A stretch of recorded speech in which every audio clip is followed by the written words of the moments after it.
Assalamualaikum warahmatullahi wabarakatuh. Salam sejahtera untuk kita semua. Perkenalkan diri, nama saya Ade Indra Syaputra dengan nomor induk mahasiswa 33321800020, asal instansi Untirta. Dalam video kali ini saya akan beropini terkait perihal video yang sudah disediakan sebagai take home test UAS online etika profesi, yaitu sumber video tersebut dari Mardigo Wawik yang bertemakan disrupsi digital. Jadi dalam video kali ini kita bisa melihat perkembangan dari teknologi dari more for less dan more for zero. Lebih lengkapnya kita cek terlebih dahulu videonya.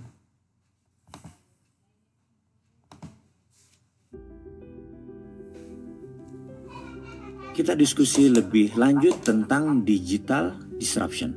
Semua hal nanti akan digantikan oleh robot.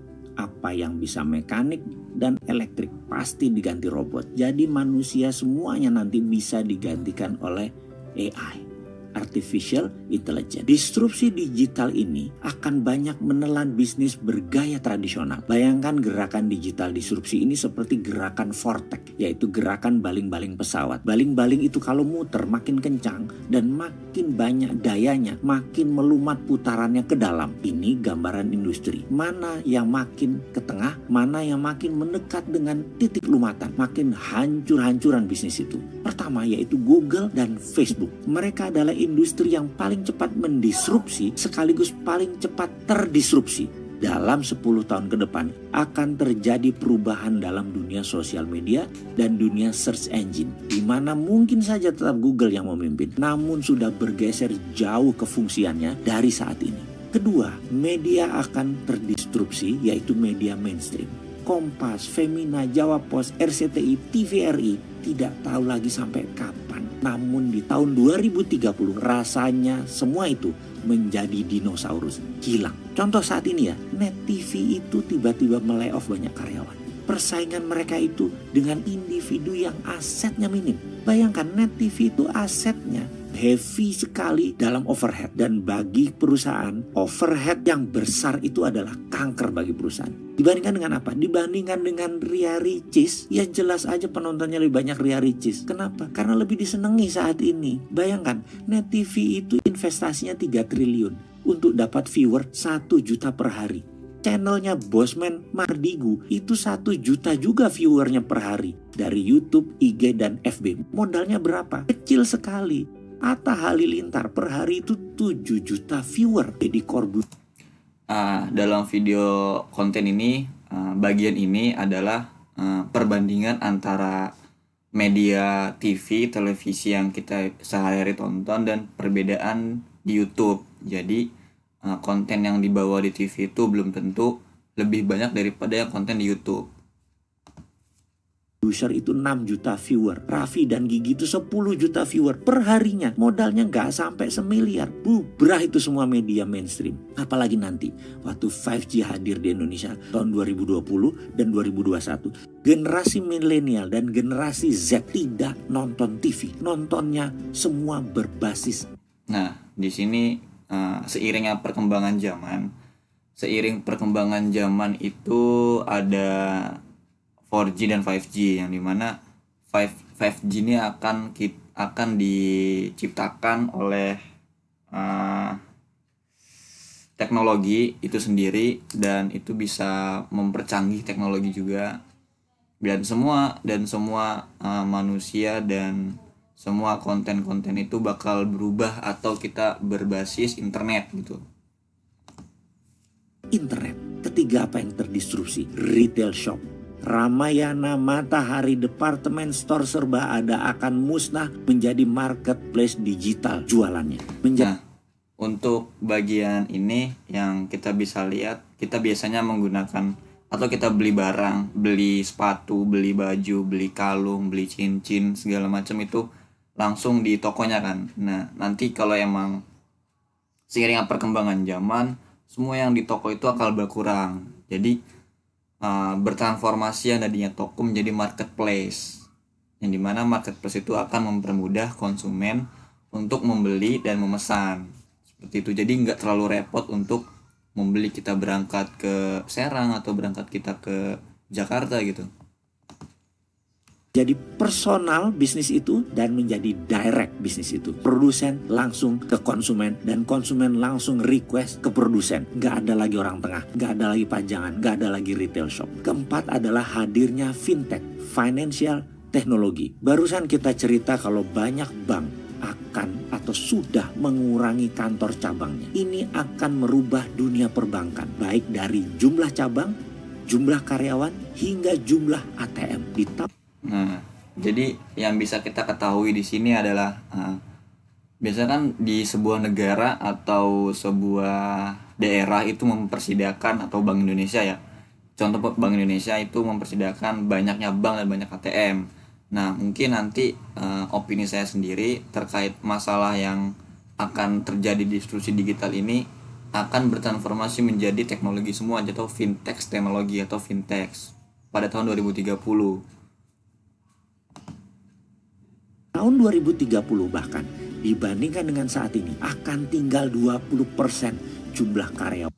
Ini masuk ke jumlah karyawan tersebut itu adalah jumlah SDM yang diperlukan. Jadi biasanya kalau kita ngelihat pegawai bank, terus pegawai-pegawai kantor yang perbankan gitu, itu menggunakan sumber daya manusia. Akan berkurang jika memang disrupsi digital ini akan terus berkembang atau sudah berkembang seperti itu. Kita next lanjut.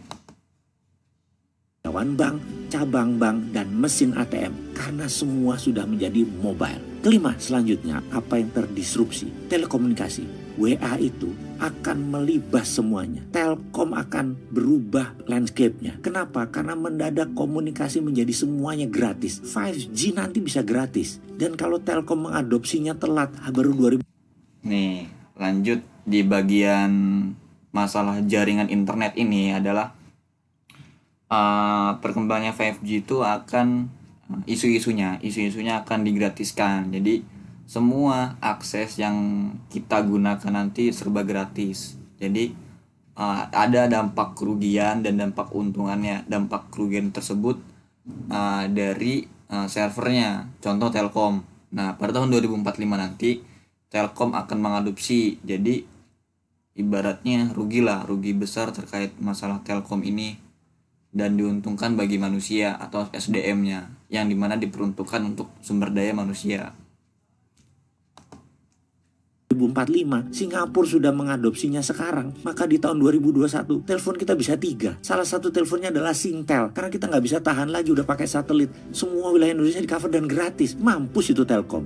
Tapi itu adalah bisnis yang terjadi, bahwa telekomunikasi akan terdisrupt kalau tidak cepat-cepat melakukan perubahan game changing.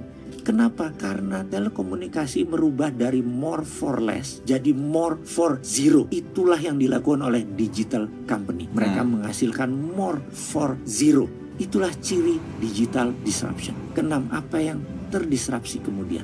Edukasi. Edukasi nanti tidak akan pakai ruang kelas dan guru.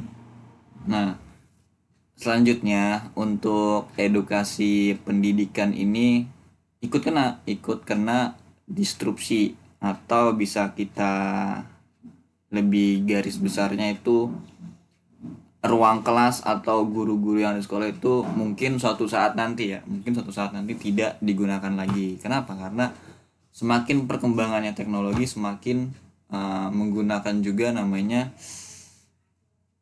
atau aplikasi apa gitu yang bentuknya pendidikan juga, live school gitu, bentuknya digital. Lagi, apa yang dilakukan? Mereka menggunakan digital, ruang kelas tidak sebanyak sekarang lagi. Kampus dan sekolahan itu tinggal separuh kebutuhan ruang kelasnya karena semua digital. Guru dan dosen tinggal separuh dibandingkan saat ini. Karena itu akan terjadi disrupsi gila-gilaan di bidang edukasi. Dan ini akan membuat shock. Kuncinya sekali lagi, dalam digital disruption, cirinya adalah kita menghasilkan layanan yang more for less. Jadi produknya 10 kali lebih bagus dari yang existing, tapi 10 kali lebih murah dari produk yang existing juga. Kalau itu sampai terjadi, maka industri akan digoncang oleh layanan more for less dan more for zero. Nah, jadi di bagian terakhir itu ada terkait masalah ini ya, terkait masalah industri akan lebih kena juga. Industri bakal kena karena disrupsi digital akan semakin luas dan produk-produk yang akan dihasilkan itu semakin exciting juga gitu, lebih murah, 10 kali lebih murah dan lebih lebih digunakan semakin efektif gitu. Dan selanjutnya dalam materi UAS kali ini kan itu ada perintah yang dimana tanggapan saya terkait masalah teknologi. Tanggapan saya semakin terkait masalah teknologi ini memang dimana kita selaku manusia atau sumber daya manusia itu harus mengikuti perkembangan zaman. Karena pada dasarnya kita nggak bisa mengikut atau dunia mengikuti arah mau kita, tapi sebenarnya kita mengikuti arah gerak perkembangan. Namun di sisi lain kita sebagai manusia itu lebih cerdas untuk menggunakan teknologi, atau jangan sampai jadul-jadul banget lah untuk perihal teknologi ini. Karena teknologi diciptakan untuk mempermudah manusia, bukan untuk mempersulit manusia. Dan untuk disrupsi digital ini, jadi sedikit ada pro kontra ya. Sedikit ada pro kontra terkait masalah yang ditampilkan dalam video ini. Bentuknya kan teknologi dan sumber daya manusia, yang dimana sumber daya manusia itu selalu digunakan untuk pekerjaan, petani, contoh petani, terus pegawai perbankan, terus insinyur, terus pembisnis itu kan tokoh-tokoh menggunakan sumber daya manusia. Nah, munculnya teknologi nanti itu semua separuhnya atau 50% dari sumber daya manusia itu tidak digunakan lagi, karena semua itu pindah ke sisi transformasi teknologi. Terus dalam dunia media sosial kan mempunyai tadi televisi sama media sosial YouTube. Nah, di situ kita bisa ngelihat antara dua company ini, company YouTube dan company TV ini mempunyai persaingan yang ketat antara konten, edukasi, terus dari segi ketertarikan penonton, ratingnya juga, itu dalam dua company akan bersaing. Contoh tadi ada televisi, Net TV kan. Net TV itu mengeluarkan 3 miliar untuk perkembangan TV-nya atau konten-konten tersebut. Namun konten-konten di YouTube atau YouTuber di YouTube itu lebih kreatif lagi dan lebih lebih bisa disenangi oleh masyarakat. Contoh Deddy Corbuzier, terus Reza Arab, terus ada Mardigo Wowi yang saya tonton ini videonya, dan itu tuh bukan tentang harganya berapa untuk sebuah konten perkembangan dalam media sosial, tapi isi yang ada di dalam video tersebut. Apakah isi ini bisa mengedukasi masyarakat atau menjerumuskan masyarakat? Seperti itu. Cukup sekian untuk opini saya untuk mata kuliah etika profesi ini. Semoga dari materi-materi yang saya sampaikan dan saya kumpulkan ini bermanfaat bagi penonton sekalian. Kurang lebihnya mohon maaf. Saya sekian akhiri. Assalamualaikum warahmatullahi wabarakatuh.